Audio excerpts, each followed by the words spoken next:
हर महादेव देव, हर हर महादेव देव।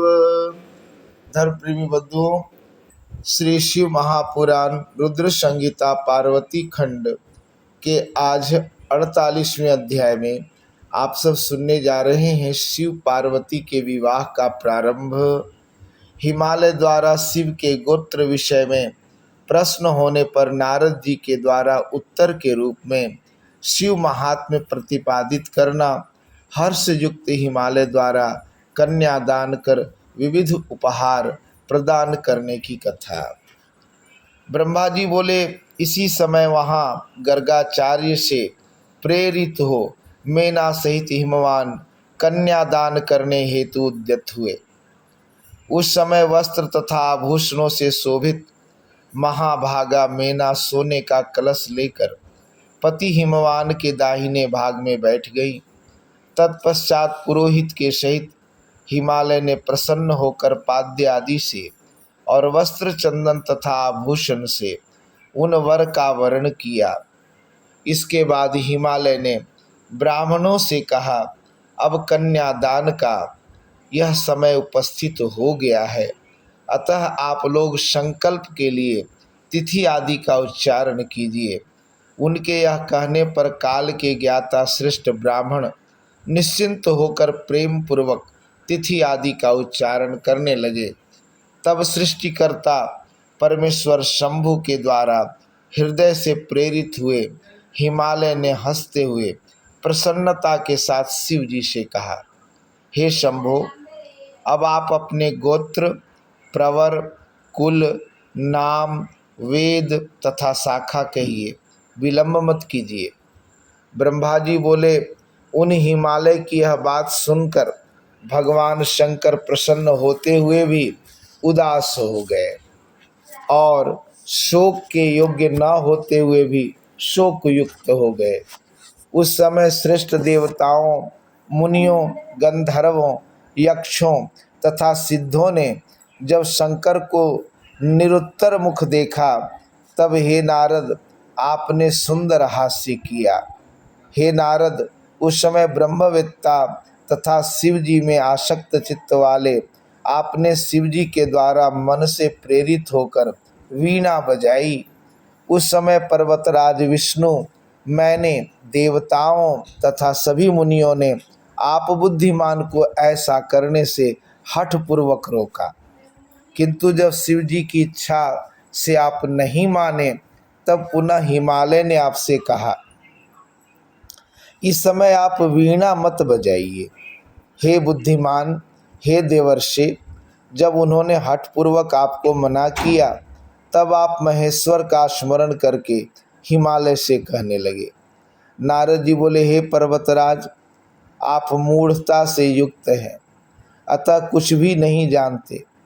महेश्वर के विषय में कथनीय बातों से आप सर्वथा अनभिज्ञ हैं।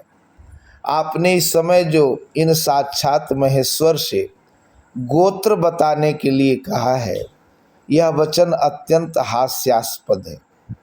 हे पर्वत, ब्रह्मा, विष्णु आदि भी इनका गोत्र कुल नाम नहीं जानते, दूसरों की क्या बात कही जाए।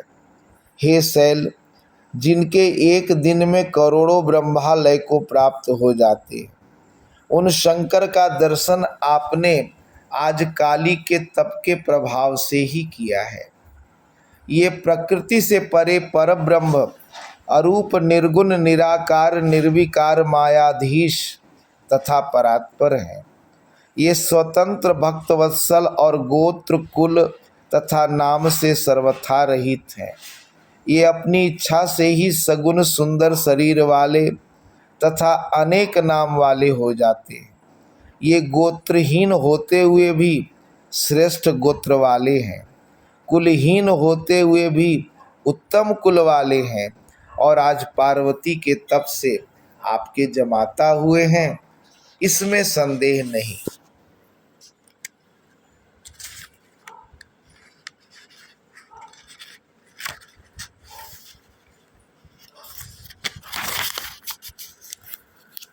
उन लीला बिहारी ने चराचर जगत सहित जगत को मोहित कर रखा है।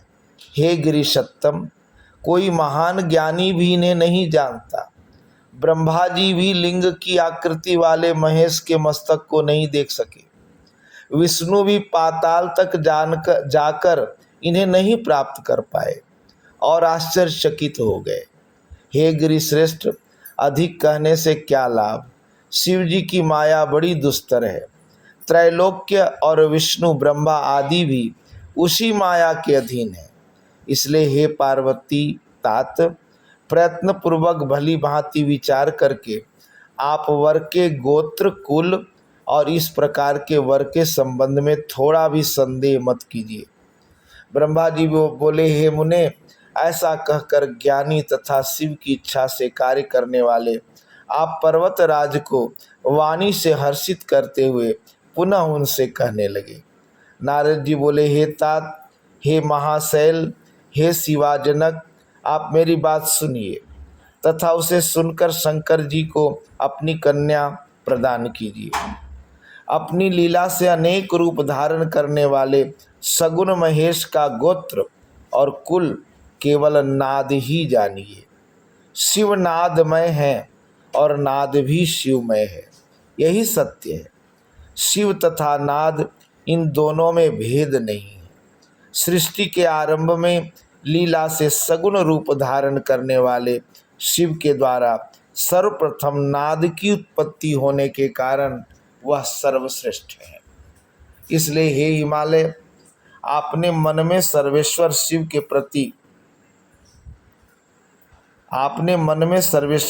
से प्रेरित होकर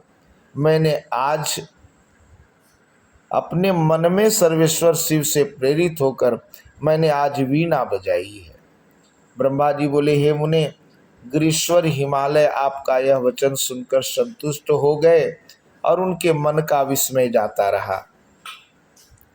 तब विष्णु आदि वे देवता और मुनि विस्मय रहित हो साधु साधु ऐसा कहने लगे। सभी विद्वान लोग महेश्वर के गांभीर्य को जानकर विस्मित होकर परम आनंद में निमग्न हो परस्पर कहने लगे, जिनकी आज्ञा से यह विशाल जगत उत्पन्न हुआ है और जो पर से भी परे निज बोध स्वरूप हैं, स्वतंत्र गति वाले एवं उत्कृष्ट भाव से जानने योग्य हैं, उन त्रिलोकपति शिव को आज हम लोगों ने भली भांति देखा। तदंतर वे सुमेरु आदि सभी श्रेष्ठ पर्वत संदेह रहित होकर एक साथ पर्वतराज हिमालय से कहने लगे। पर्वत बोले, हे शैलराज, अब आप कन्या दान करने के लिए समुद्यत हो जाइए। विवाद से क्या लाभ। ऐसा करने से निश्चय ही आपके कार्य में बाधा होगी। हम लोग सत्य कहते हैं, अब आपको विचार नहीं करना चाहिए। अतः आप शिव को कन्या प्रदान कीजिए। ब्रह्मा जी बोले, उन सुहृदों की यह बात सुनकर विधि से प्रेरित होकर हिमालय ने शिव को अपनी कन्या का दान कर दिया। उन्होंने कहा, हे परमेश्वर, मैं अपनी कन्या आपको दे रहा हूँ। हे सकलेश्वर, आप भार्या के रूप में से ग्रहण कीजिए और प्रसन्न होइए। इस प्रकार तीनों लोकों को उत्पन्न करने वाली अपनी कन्या पार्वती को हिमालय ने इस मंत्र से उन महान शिव को अर्पण कर दिया। इत्थं शिवाकरं शैलः शिवहस्ते निधाय च मुमोदातीव मनसि तीर्णकाम महार्णवः।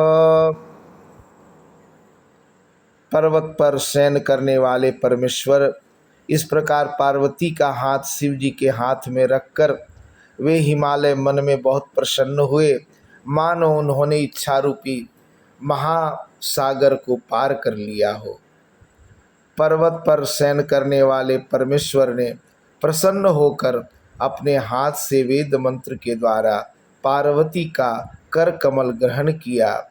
हे मुने, लौकिक गति प्रदर्शित करते हुए पृथ्वी का स्पर्श कर महादेव ने कोदात इस काम संबंधी मंत्र का प्रेम पूर्वक पाठ किया। उस समय सर्वत्र आनंददायक महान उत्सव होने लगा और स्वर्ग, भूमि तथा अंतरिक्ष में तीव्र जयध्वनि होने लगी। सभी लोगों ने अत्यंत प्रसन्न होकर साधु शब्द तथा नमः शब्द का उच्चारण किया। गंधर्वगण प्रीतिपूर्वक गान करने लगे तथा अप्सराएं नाचने लगी।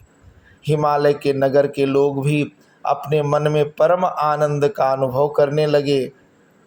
उस समय महान उत्सव के साथ परम मंगल मनाया जाने लगा। मैं, विष्णु, इंद्र देवता एवं सभी मुनिगण अत्यंत हर्षित हुए और सभी के मुख कमल खिल उठे। उसके बाद उन शैलराज हिमालय ने अति प्रसन्न होकर कन्यादान की यथोचित सांगता शिव को प्रदान की। तत्पश्चात उनके बंधु जनों ने भक्तिपूर्वक भली भांति पार्वती का पूजन कर शिव जी को विधि विधान से अनेक प्रकार के उत्तम द्रव्य प्रदान किए। हे मुनीश्वर, हिमालय ने भी प्रसन्नचित्त होकर पार्वती तथा शिव की प्रसन्नता के लिए अनेक प्रकार के द्रव्य दिए। उन्होंने उपहार स्वरूप नाना प्रकार के रत्न एवं उत्तम रत्नों से जड़े हुए विविध पात्र प्रदान किए।